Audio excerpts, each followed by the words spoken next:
Evening, everybody. Yeah, we're live here on the radio, hopefully, and we're on to Hull and Back podcast on whatever you're watching us on Twitter, Facebook, YouTube. Good evening to you. I'm Eddie Wright. I'm your host for the night. I'm joined by James. Good evening, James. Evening, Eddie. Evening, Jan. Evening, everybody. And evening, Chris. Hi, good evening, everyone. And what good timing coming on air. And apparently we've just had the announcement that we've signed McBurnie. Is that right? Yes. Oh, wonderful. What good timing, and good to be on the podcast and have McBurnie signing. Brilliant news, and good to have him on board. We've got lots to get through tonight. We're going to be talking about McBurnie, I'm sure. We'll be talking about can Charlie Hughes stay at the club? How we're going to sell him? I think that's another thing that'll be coming up during the night. Anything else that we've got coming up? Well, the kit's been launched today. I've not heard good reports about the quality yet. I have got my little Kappa, wrong way. I have got my little Kappa badge on here. And this one's been all right, to be fair, but maybe, I don't know. Jan, you've bought one, haven't you? Yeah, well, John did. I don't know. He didn't really say anything about it. We had to go up a size again, but you often do, don't you, in Turkey? But when we got home, he went on the forum. He said there was loads complaining about the quality. Yes, I don't wear them. He does. Yeah. I've seen lots complaining about the quality. I'm not sure whether I'm buying one yet. I like the away kit better than the home kit, so it might be the away one that I'm buying, and then maybe get the home one on the cheap, if we can get a cheap one. There'll be a third one, won't there, as well soon? Yeah, the third one as well, yeah. I can't afford them all, Jan. I'm not made of money like you. Anyway, James, good to have you on. Good to be here.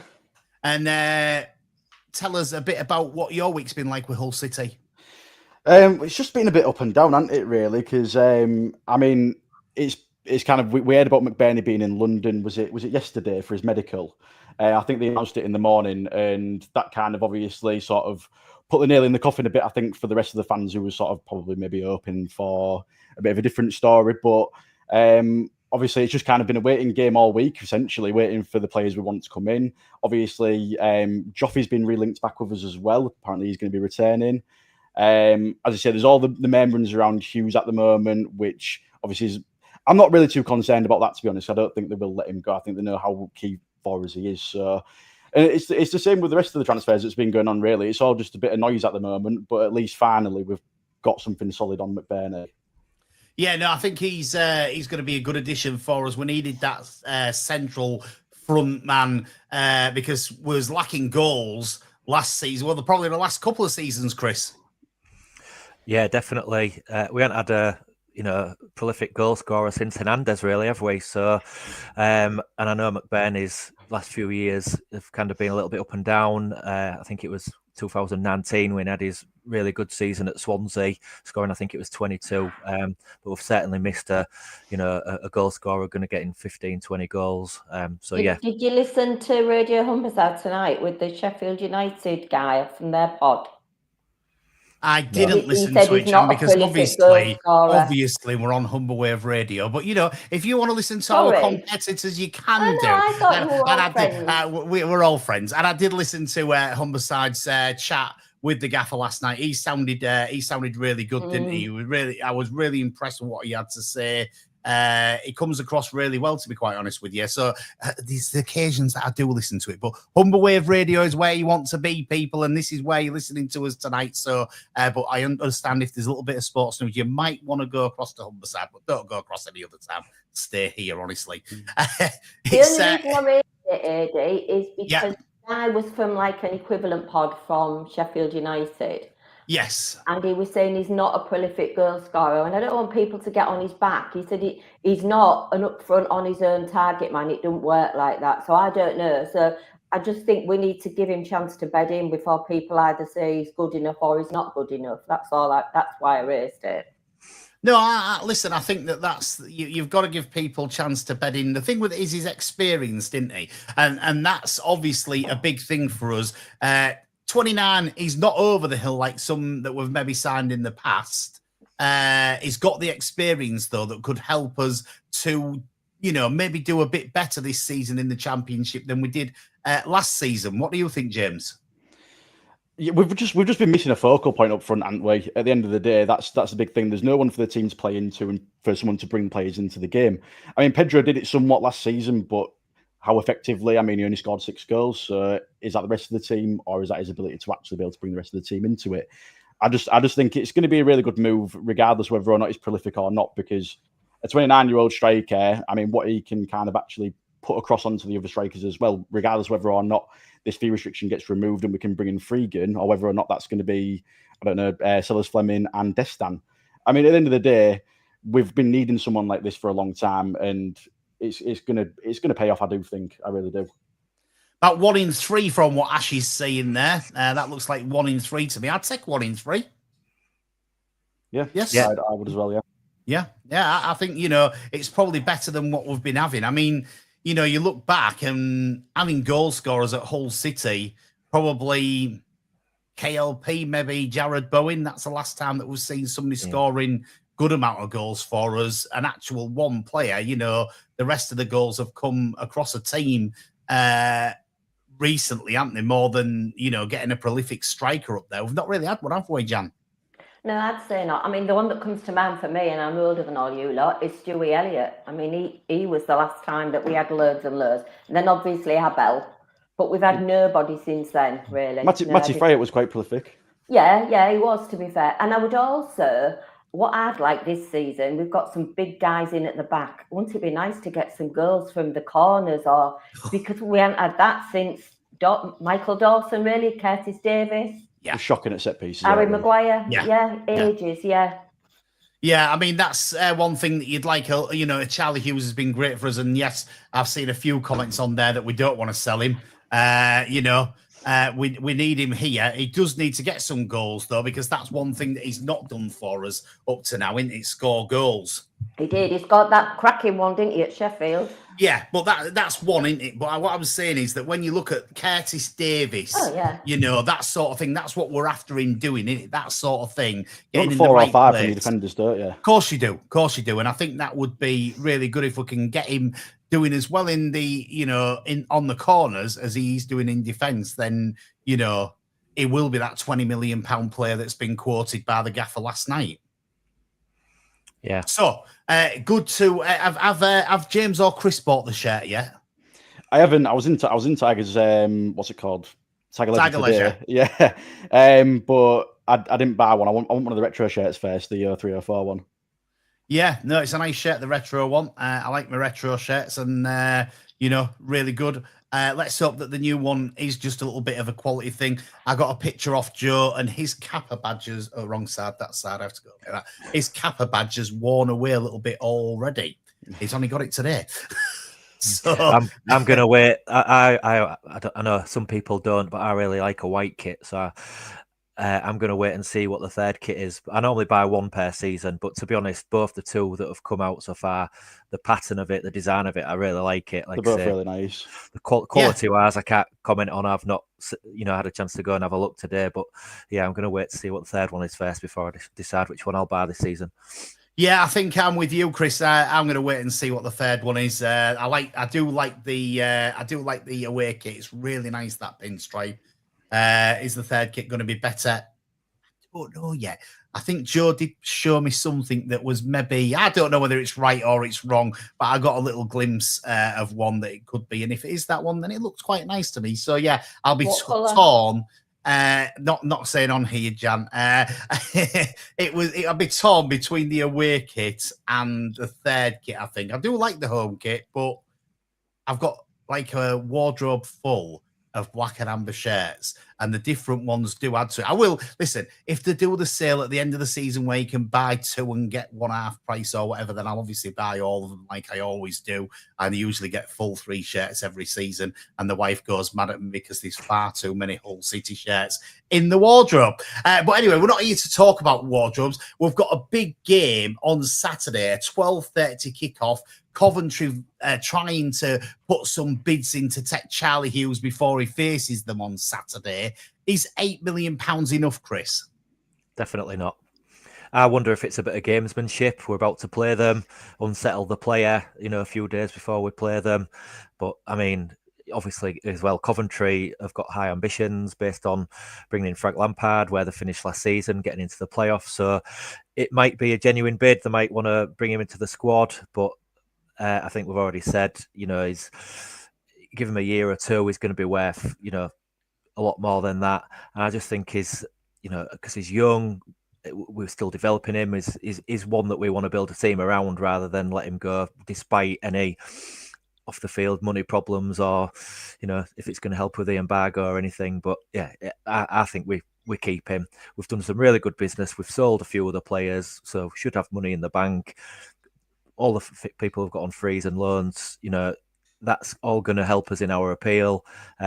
With no need to sell, especially if the appeal is lifted, whether it's entirely lifted or I forget what it's called, where it's like relaxed. But if you break the rules again, it can be put back in place. But yeah, you might be able to use that money to, if Friggin, for example, you might be able to spend some of that money on other places. We certainly don't want to be dismantling the team when it's looking like nice and strong going into the new year. No, definitely not. And that's the thing, I've seen comments on Twitter today to say he's a better player than Greaves. It could be. Not yet. I'm not sure that he's quite there yet. But I think, he certainly could be a better player than Greaves in his time. But obviously he's settling in here. I know there's been a lot of talk about him being the captain. I'm not sure whether I'd make him captain this season, just because I think it might hinder him more than helping him. I just think because of his age, it might just be a hindrance. And, some of the signings that we've made now, I think could be better captain material than what he is at the moment. I don't know what you think, James. I think you're onto a good point there, because we have just brought Lundstrom in, and I think he is the sort of character you could actually put the armband on in the midfield. And I think the vast majority of City fans will probably say this as well, that you always prefer to have a captain in the middle of the park rather than in your defence. And I think we've always said this, that Coyle is a little bit isolated out there on the right. And whether or not he goes into the new season still as captain, as we've already had talks about making him club captain, and as like I say, people throwing Hughes' name in there. I mean, the guy is only 21, so I completely take your point. But at the end of the day, he has been captain before at Wigan, and he does have the quality, and he's very vocal on the pitch. So at the end of the day, I think if he has the respect to the dressing room, he could definitely make it as the captain. And we absolutely should not be entertaining anything lower than what the £20 million they've said for him. Because if you want to make stupid offers, we're going to ask for stupid money at the end of the day. As you said earlier, Chris, he's one of the players we need to build our team around. He is going to be the cornerstone of that defence for however long he's going to be here. So it's going to be key to keep him 100%. I think Lundstrom would probably be my captain, to be quite honest with you. I watched him even though he's a loan player. I don't think you'd give a captain to a loan player. You could have McBurnie. He could wear the armband as well. He could, but I think that the thing with it is, when I watched him on Saturday, I know it wasn't a great game on Saturday, but I watched him on Saturday, and he was telling everybody what to do.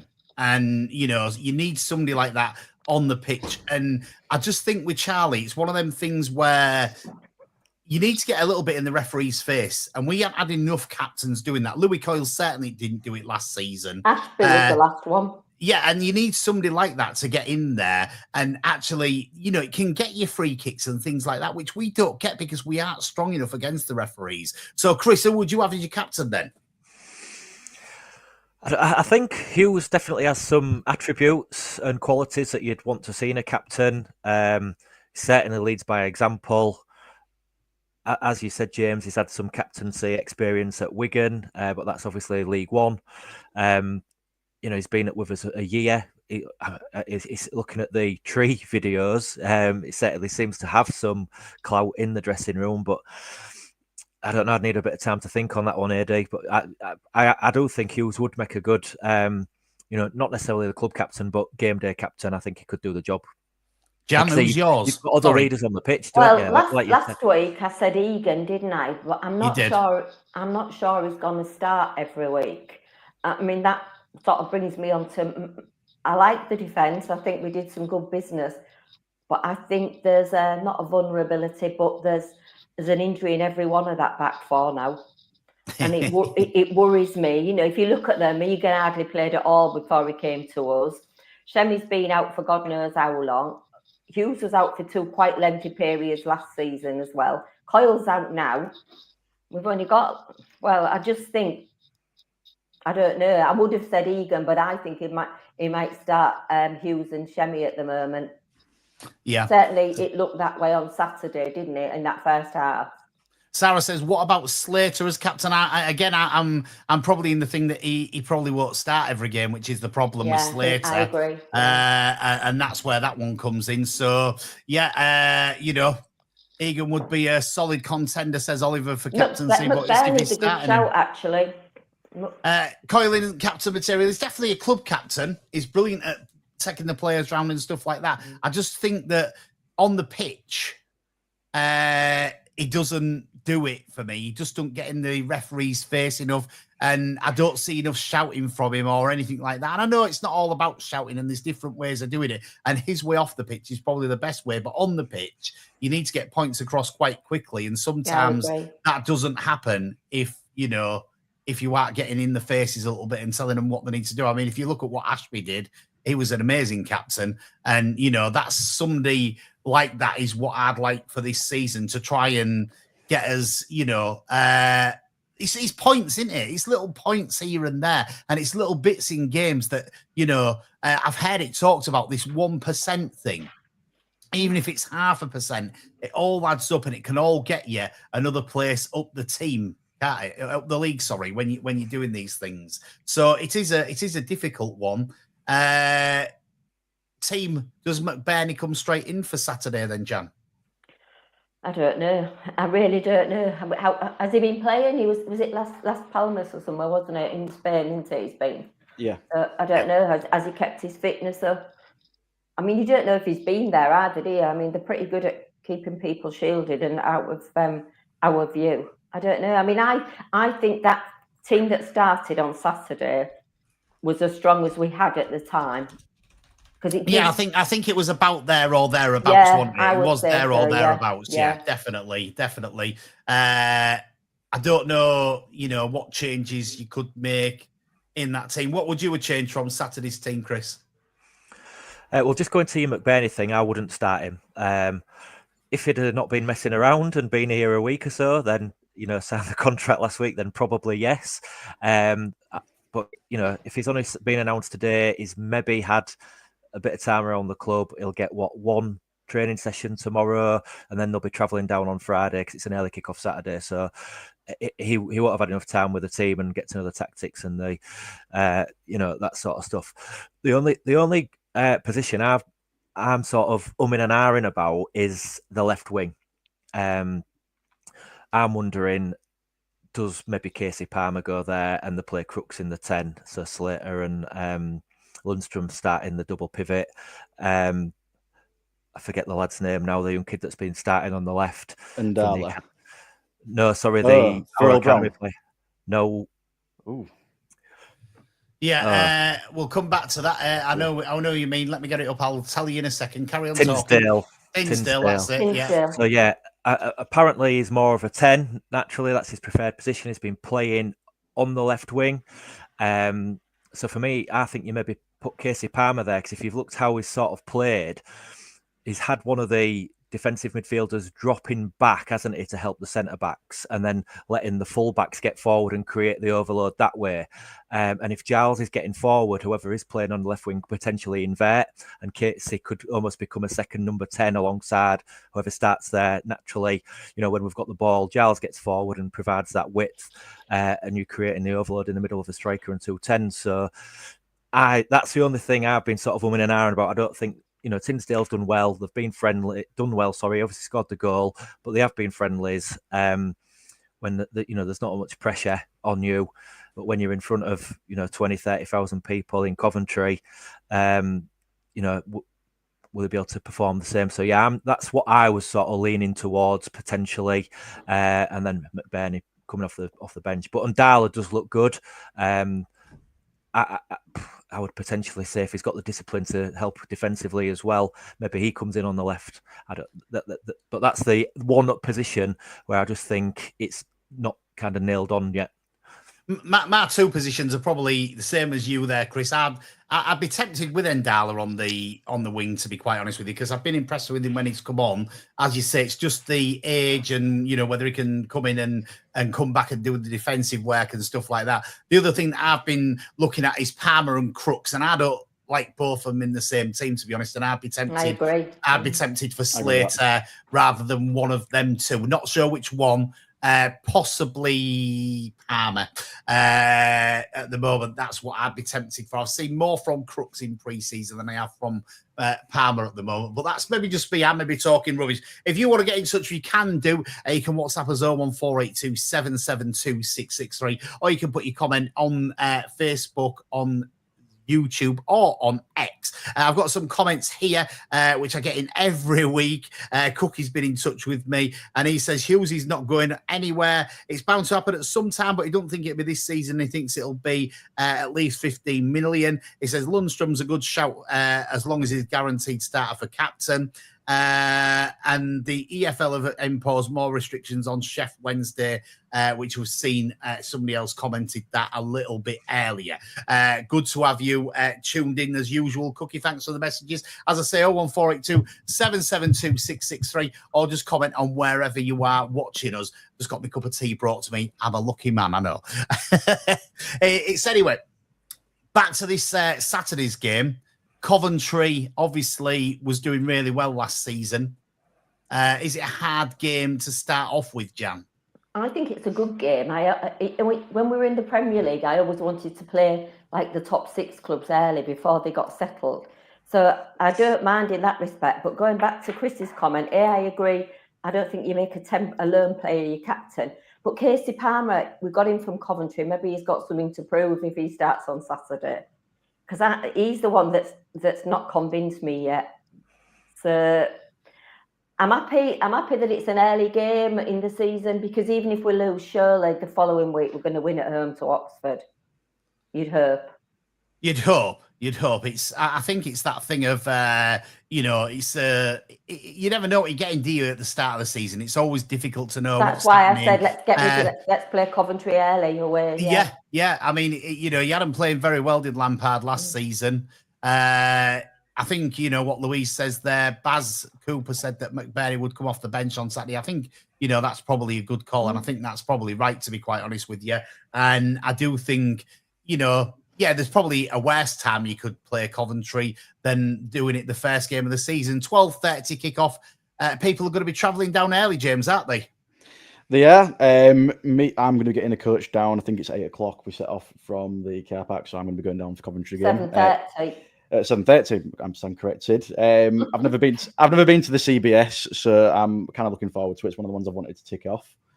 But I'm actually looking forward to it, to be honest. I think everyone, all the content creators for the Championship have written us off. They think we're going to get absolutely stuffed on Saturday. They think we're going to get relegated. And you know something? I think there's a lot of people we're going to prove wrong this season. And that's all I've seen throughout pre-season. There's signs there that, first of all, drubbings are going to be probably far and few between. I don't think there's going to be many teams in the league, other than maybe your Ipswiches and possibly even Birmingham, are going to be able to put quite a lot of goals past us.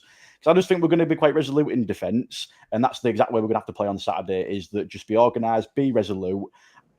If they want to put pressure on us, which they're inevitably going to do, allow them to do it, but just be steadfast in the defence. And if we can pinch a 1-0 win or a 1-1 draw, I'll be really happy with that. I think before the podcast last week, we said was looking a little bit sad about the season, but we changed our mind after we'd seen that game against Sunderland in the pre-season. We've listened to the gaffer speak now, and he comes across really, really well. There's things that have sort of got us a little bit more buoyed for the start of the season, and hopefully we can do a bit better than last season, Chris. Yeah, hopefully. I'm really looking forward to the season. That the season finishes previous year, doesn't it? And I don't know, it's just that limbo time, isn't it? Luckily, we've had the Club World Cup and the Lionesses and stuff, but the season's starting. I agree with Jan. I think it's a good time to play Coventry early doors when, like I say, the team might not have settled and gelled. Obviously, other people will be saying the same about us with quite a few new additions. But yeah, again, I'd be happy with a draw. Go down there and take a draw first game of the season and something to build on. But we have looked good in pre-season, like you said. That Sunderland game, I only saw little bits that was on social media from the games in Turkey, and then got the Tiger TV stuff for our games after that. And I've liked the way they've played, and I think with some smart additions, like say McBurnie coming in, if we get Joffrey, I think we could be one of the dark horses that people have written off at the beginning, and I'm very confident at the moment that we'll be 12th, 10th upwards. Yeah, well, I mean, it'd be nice to see us somewhere in that region. I think that people might have wrote us off before the season started. I've seen a lot of comments on Twitter saying, "Can we have a transfer embargo every transfer window?" We've done all right under this transfer embargo, really, Jan, haven't we? Absolutely. I mean, I think I said last week on here, in a weird kind of way, it's done us a favour because it's really made them go out and look, and it has to be Jared and Hodge that have gone looking because they know and they've got the connections in this country. So in a weird kind of way, I think it's worked for us. Yeah, definitely. I think it's worked for us as well. And, some of the signings that we're making from people on free transfers or on loans, we probably wouldn't have looked at if we'd have had some money to spend, James, would we?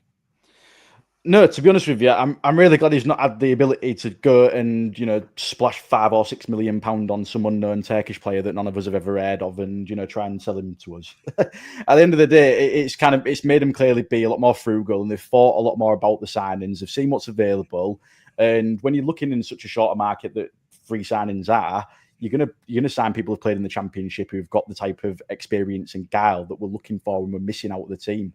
So I don't see how our transfer window without an embargo could have realistically gone better, other than us, wasting money potentially. Yeah. No, I agree. I think it's gone really well for us. Still a couple of signings, I think, to be made. I think that, what we're doing at the moment, if we get Joffrey in, then great. He was really good last season. Really enjoyed him. Don't think he was played in his favourite position last season either. So I think that, if he play him in his best position, then we might even get more out of him, to be quite honest with you. I think he prefers the 10 role, and he was on the wing a bit too much last season. What do you think, Chris? Yeah, I agree. He certainly seemed to, any position he played in, he worked his socks off, didn't he? You could never fault his work rate on the pitch. I think majority of his goals came when he played in that 10 rather than on the wing.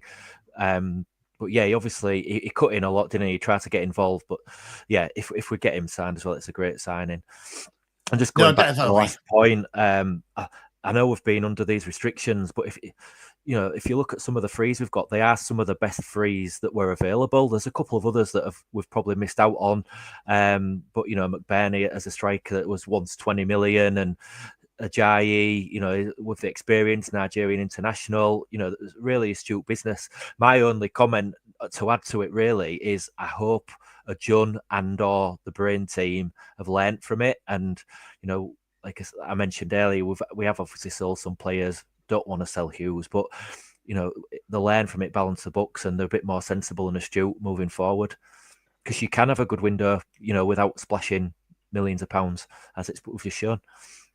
Listen, I think we've talked about it on Tiger Talk many a time here on Humberwave Radio and on to Hull and Back podcast about the situation that, John certainly spent too much money.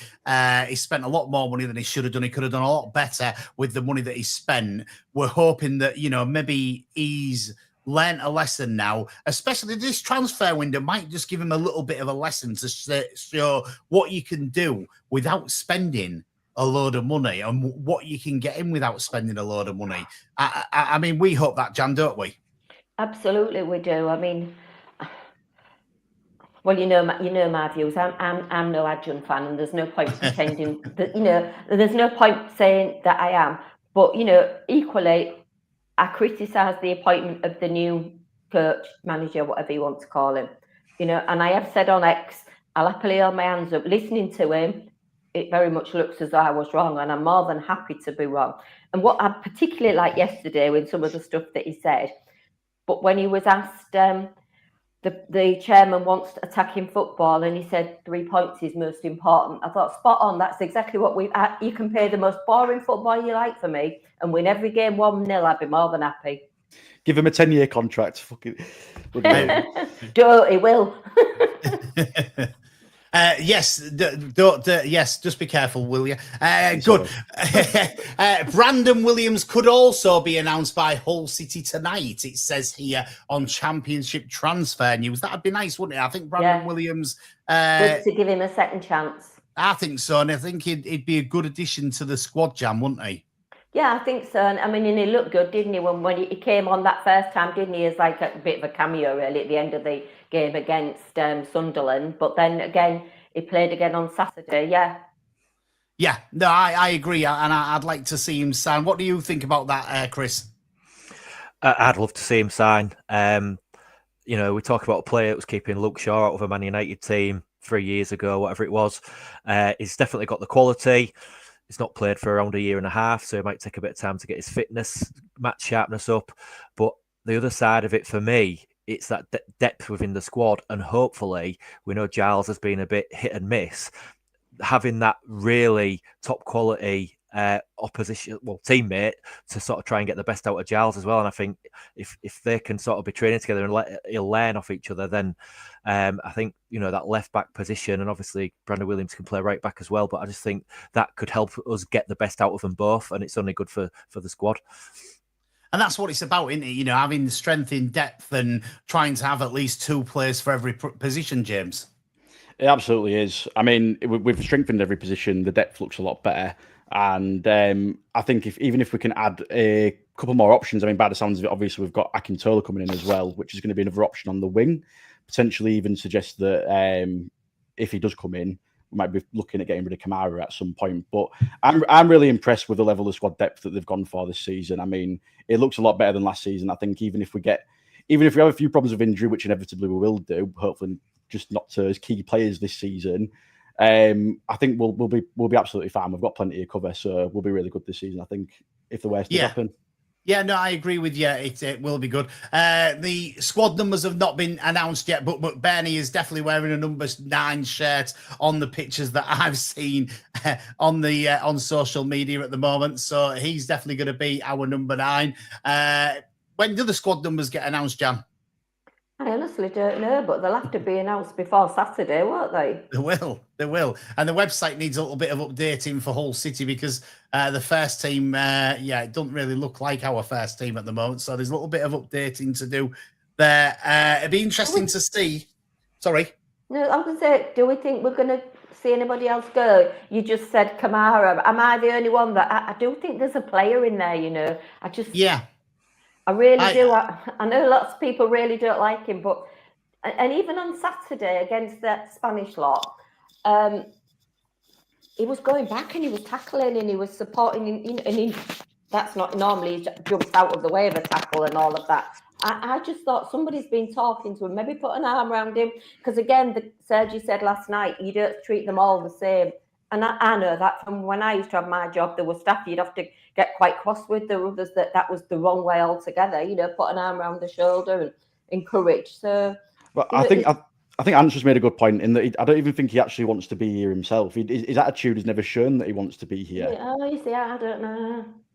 People saying that he don't want to be here, he wants to go. But I watched I watched the same game as you, Jan, and I thought he was playing quite a bit better.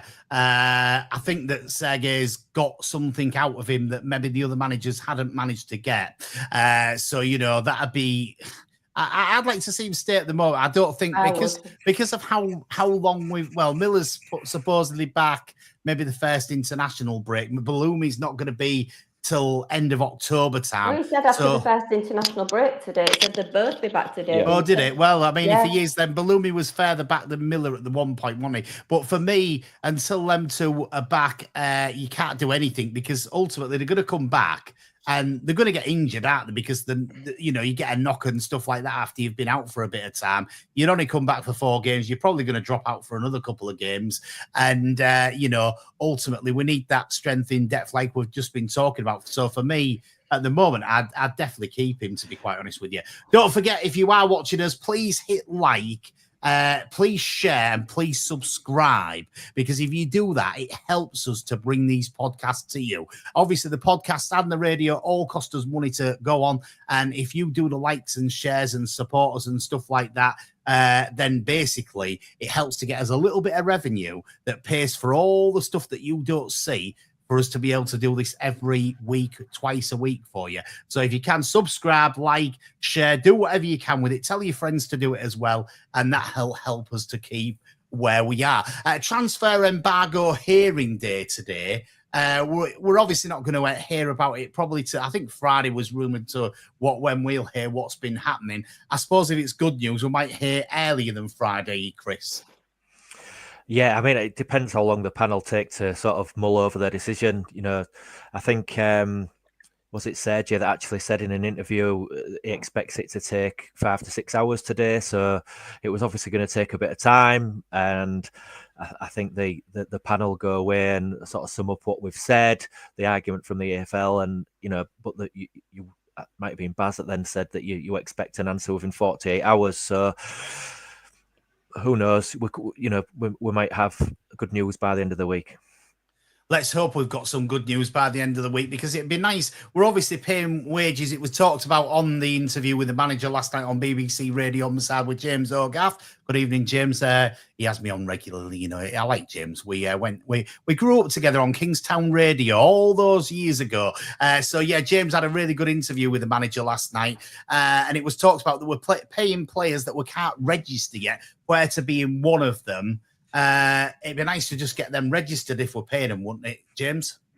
It would. I mean, the Lowy looks like a good prospect to buy, but I think the idea with Puerta is if we can just get him registered, we can sell him. Yeah. I mean, at the end of the day, they clearly want to bring a fee in for him, and it doesn't. I think you said it last week. It doesn't make any sense for the EFL to block something when we're just going to send him straight back out the door again. If they're concerned about finances, let us sell the player. It's strange. As simple as that. It is very strange, John, isn't it? You know, you get this player, you can register, you can't register him, but you can pay for him. You could get some money in which would help you out financially, but they won't let you do it. Yeah, I mean, I said last week though, didn't I? I mean, our obligation to buy whatever it was at the end of June. We had to buy him after he'd made that many appearances. So why didn't we register him on the 1st of July? Unless we tried, and they said December, and that's what we said last week. Maybe they'd known that there's going to be some issues with the EFL before that. But that's the whole thing. Rules are silly at times, aren't they? Because that would make absolute common sense. Us pay whatever we have to pay and sell him on for a profit. Yeah. But no. Where does common sense fit in all of this? It just... Can I just, on this one, an embargo, it comes in, yes, because of how you've been acting, obviously financially, but then it's there to punish you moving forwards, i.e. you can't spend money until January 27. But the contract with Puerta was put in place when we loaned him. You know, the obligation to buy was a year earlier. So it's a historical contract. So I don't know why we're not allowed to honour that. That's what baffles me with it. I know you then couldn't then register him, to i.e. you can't play, but that's the bit that baffles me, that it was written in a contract a year ago. Yeah, I agree. Yeah, it's a very strange one, and you know, I know, like, you know, obviously with clubs have gone bust, clubs have had problems and stuff like that, and the EFL haven't stepped in quick enough at times, but sometimes the rules that they have are a little bit strange, and I wonder where, you know, they maybe have a meeting in a pub on a Friday afternoon with a few beers and come up with some of these rules, because that's what it seems like to us fans, doesn't it? You know, they come up with a stupid rule, and it's like, you know, common sense says if we can register him and sell him, we'll get some money in, it makes our financial position better, then we're not in as much trouble, and you don't have to watch us as much. Surely that's better, but you know, after 3 vodkas and a few Jaeger bombs in the pub in a Friday afternoon, they'll probably come up with a different answer, don't they, Chris? Yeah, it's funny as well, is it? And if you do maths as well, like, okay, we've obviously just signed McBurnie. I've not read the article yet while we've been on air, so I don't know if he's got a 3-year, 4-year contract, but he's going to be getting at least 20 grand a week. Look, what's that cost over 3-4 years? Mm-hmm. And you know, the new player Redder, who the other one we've not been able to sign, was it something like 300, 400,000? And he's not going to be on a wage like that. So over his 3-year contract, including the fee we're going to pay for him, it's probably going to be a third of what we're going to be paying for McBurnie over the length of his contract. So again, some of the rules don't make sense. You're absolutely right, considering its financials. It's a 3-year contract. I've got the email here from Dan Briggs. He's the press officer at Hull City. And he's put, Hull City are delighted to announce the signing of experienced forward Ollie McBurnie on a 3-year contract with a club option for a further year. So that answers your question there. I can answer it straight away for you. But surely the EFL can say to us, you can register Puerta, but as part of the agreement, you have to sell him.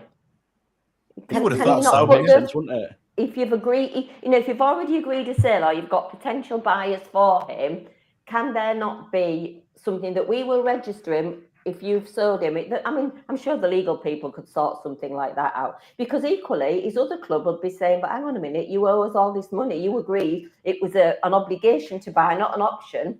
So you need to cough up the money. It's all just don't make sense. One thing I can't understand. Sorry, James, go on. Oh, sorry. Yeah, I was just going to say, one thing I can't understand is if we've paid any of the fee already up front for Puerta, I mean, what happens to that money if they don't allow him to be registered? Yeah. They're complicating everything to the point where if this appeal doesn't go through, we can't register Puerta. He's still a Bayer Leverkusen player. They can then have the means to sell him. But what about whatever we've paid for him, or the wages we've paid over the length of time between, the end of the season when he met that clause obligation to become a Hull City player to now when he potentially won't be a Hull City player anymore? We've paid all those wages as well. What happens to that money? Yeah, it's a strange one, James. It really is a strange one, and we won't find out, I don't think, till the earliest, probably a Friday, about any of this. That's what my friend Chris puts on here. Evening to you, Chris. Thanks for tuning in. Thanks for all your comments tonight.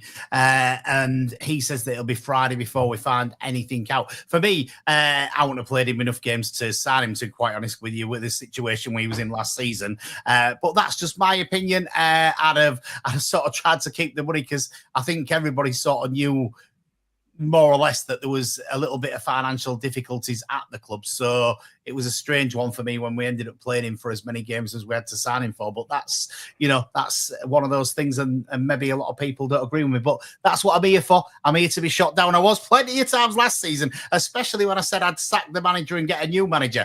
You're not all shouting at me now, are you? I can tell you no. You're all thinking, what a good idea that was to sack the manager and get a good manager like Sergei instead. Yes, I know. What do you think to that, James?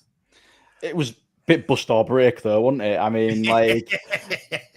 I'm taking the credit now, James. Yeah. I'm taking the credit for it.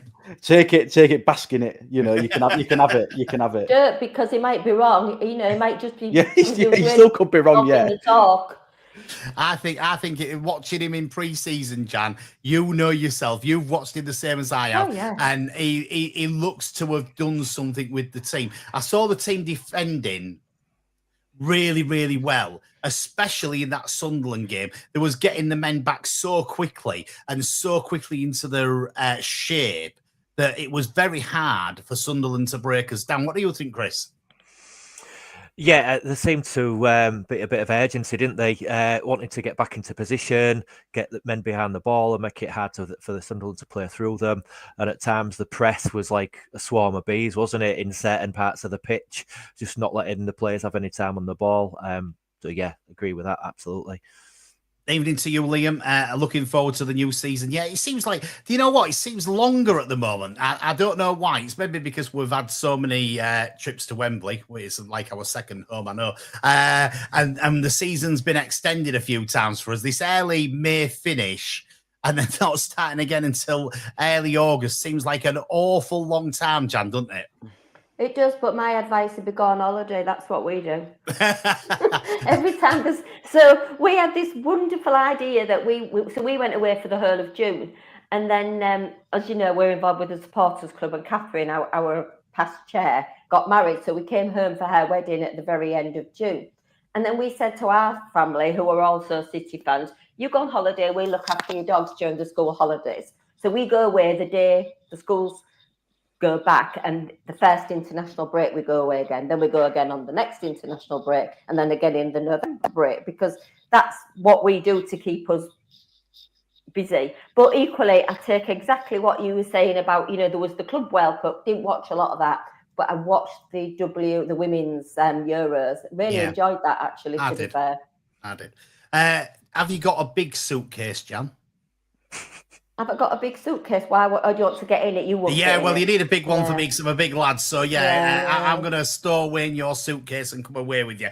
Some more comments coming up. Puerta is basically a sell-on, which is what Cookie says. And he said he would definitely go back in for Zambrano, though, if we get away with this transfer restriction. There's a player in there. There is a player in there. I just don't know whether we're going to get him this season, and we have got Matazo to come back, who I was really impressed with last season. So I'd like to see Matazo back earlier, like it's rumored that Balumi may be back earlier.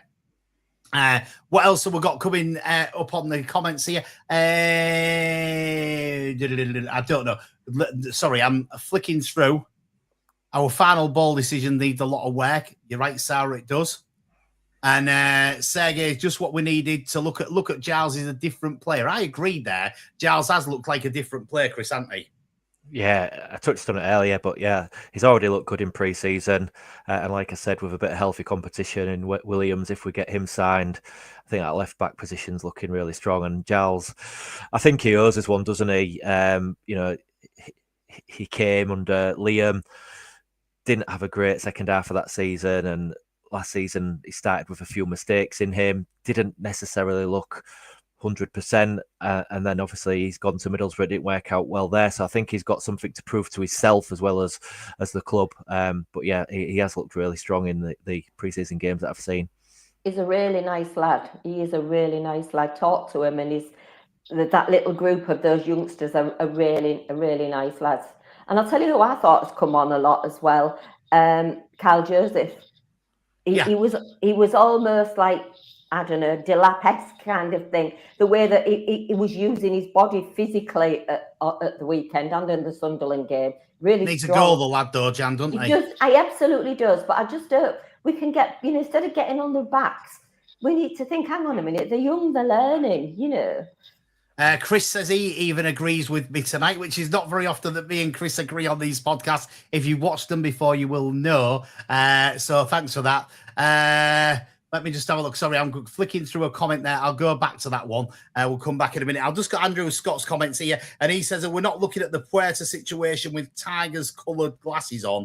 If we've broken the rules, then we can't pay for Puerta. It's not the EFL that's broken the rules. It's us. Yeah. And he has got a point. He's definitely got a point. He says that there's only 2 teams that are getting sanctioned. John thinks our sanction is unfair, though, and that's why they've got him with a case. Obviously, the Chef Wednesday case has not done anything for them. Am I right? Do we know who went to the hearing, or was it a Zoom thing, or what? Do we know who represented us?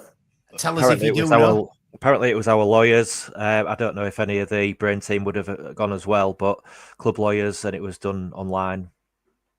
Yeah, I think it probably was done online.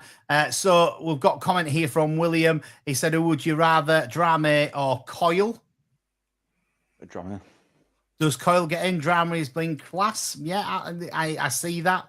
I think it's one of them where he seems to have got something out of Drame as well that maybe the other managers couldn't get out of Drame from, seasons before. I think my concern with him is he's a young lad. Mike, who I go to City with every week, he always says with the young lads, you get a good 1 week and not so good the next week. And I think that's the thing. One thing you'll get out of Coyle, you'll get that full 7 out of 10 every week. That's his commitment and his effort and everything like that. People say he's not as skillful. And yeah, I would agree with you, but you will get that effort out of him every week, where the young lads, they do tend to do it one game and then not in the next. So it's a difficult one. And I'm sure that everybody on the pod who's watching would probably comment and say they'd have Drame all day long, but I still think No, you know I'm you not sure. I'm not sure. definitely need a Coyle in there as well. I would say. Yeah, I'd agree. What do you with think, that. Chris? I think Coyle's one of them where, he's a whole lad. He'll run through a wall for the club. But I think last season, I don't know if it was injuries or just his age catch up with him, he didn't seem to have as much pace as he did in the previous couple of years. He certainly got beat a few times on the outside, and the opposition got crosses in and things, fell on his backside a lot more. I think overall he has the higher work rate, but I think Drama's the better, more tactical player, technically gifted player. So I think if you can get some consistency out of him, and he's definitely looks the part in pre-season. I mean, last season I was one of those people saying he needs a chance because, like I say, Coyle was, not looking at his best. So I was one of those people with people I sit within the stand saying, get him in, give him a chance, see what he can do. So I think he deserves it. He's obviously taking advantage of the opportunity with Coyle picking up that injury, and it's his share at the minute to lose. Exactly what Cookie says. Drama's got the shirt at the moment. It's up to him to lose it. So you're in agreement. What are you thinking, James? Yeah, I just think Drama deserves a chance. A chance. He's proven he's capable of doing it over the pre-season. So I just think Coyle's, as Chris was saying, his quality's just dropped off over the past year. I'm not going to be one of these boo boys that absolutely hate Coyle, because it's not the case. I mean, like as you say, he would run through a brick wall for the club. So I just think as a backup option, he's going to be better as cover this season. And the way that Sergei seems to want to play, it suits Drama and Giles to be both on the wing. Yeah, I think it does. Sarah says, who do we think the top scorer will be this season? Just put this up there. Oliver says Joseph will learn a lot from McBurnie this season. Who do you think the top scorer will be, Jan? I'm going to go Kyle Joseph then. Hey, well done. Chris? Panda. He was a centre forward before he was a goalkeeper, was Ivor. So, no, I think if Joseph gets a couple early doors and gets a bit of confidence, he could go on and be more prolific than McBurnie. I think McBurnie is one of them where he will chip in with goals. I don't know if we're going to get 15, 20 out of him, but I think his contributions, i.e. assists and, his work rate, could help create goals for other players, forward players. So, yeah, I'm leaning to Joseph, I think. James? If we sign him, I would like to say Joe Gelhardt. I think he's going to be running onto a lot of balls that are going to be loose from the box, which, we only really had Crooks and Slater to do last season, and we all know how it ended up with Slater. So, and to be fair, he scored 5, didn't he, in the second half of the season? Yeah. So if he gets a full season, the maths is potentially 10. So I'm hoping it's more than that. Ian's comment there. We'll come on to Wrexham. I think on the Sunday pod, they'll talk a lot about that on the Sunday pod, and how whether we'll play a second string and what the manager's thinking there. I think it'll all depend on what happens on Saturday, how the players come through Saturday, what he thinks about the fitness from Saturday, and I think that'll all come into his thinking before he decides what he's going to do against Wrexham, Jan, won't he? I hope not, because I went to Cardiff, I went to Swansea, and it's no fun coming back at 3 and 4 in the morning if you're putting a second string team out. And I want to beat them because I think they're buying everybody so nobody else can. Yeah, it's a bit like that, isn't it? I mean, I've enjoyed watching Wrexham on the social. What was it? Is it on there? I can never remember. Is it on Netflix or it's on one of them? It's Disney Plus, isn't it? Disney Plus, that's where it is. I like Welcome to Wrexham. I think it's a good program, but yeah, the dudes seem to have all the money to spend in the world. They might end up the same as us, though, the way that they're going. Cookie says that Balumi will be top scorer. Joseph won't get enough game time, is what he says. Not sure, to be quite honest with you. We'll have to see on that one. James is happy by the looks of things. Good to see that. And yeah, it's great to see McBurnie come in. Could he be our top scorer? Well, I think there's a chance, isn't there? Obviously, we've brought him here to try and score goals for us because that's what we've been lacking. So I think there is a good chance. What score is it going to be on Saturday, James, quickly? I'm going to go 1-0 City. 1-0 City. Chris, what are you going? 1-1. 1-1. Jan? I was going to say 1-1. I think, can I just say it'll be a draw, but I don't want it to be a draw after we were winning. I hate that. I'd rather be losing and we draw. Well, what do I think? I think I'm going to go, let's be positive and go 2-1 to City on Saturday. That'd be a nice result for our first game, wouldn't it? Absolutely. We'd like to see that. We've been on Tiger Talk here on Hull and Back podcast and on Humberwave Radio. Thanks for all your comments tonight. If I didn't get your comment on, I apologise. I've tried to get as many on as I possibly could. We're here every Wednesday from 7 o'clock. We'll be here next Wednesday from 7 o'clock. I hope you've enjoyed tonight's podcast and radio show. If you have, like, subscribe and share us all around your social media and everything like that. Try and get us some more likers and subscribers. And you never know, we might be able to be here next week as well for you. No, we'll definitely be here next week as well for you. I've been Eddie Wright. We've had James with us. Thanks, James. You're welcome. Pleasure. Right, thanks, Jan. Thank you. Welcome. And thanks to you, Chris. We'll be back next week from 7. Don't forget the main pod. I'll be on Sunday here on Humberwave. On to Hull and Back podcast, and we'll be back on Humberwave Radio next Wednesday from 7. Have a good night, and hope you enjoyed it. And if you're watching again, leave us some comments.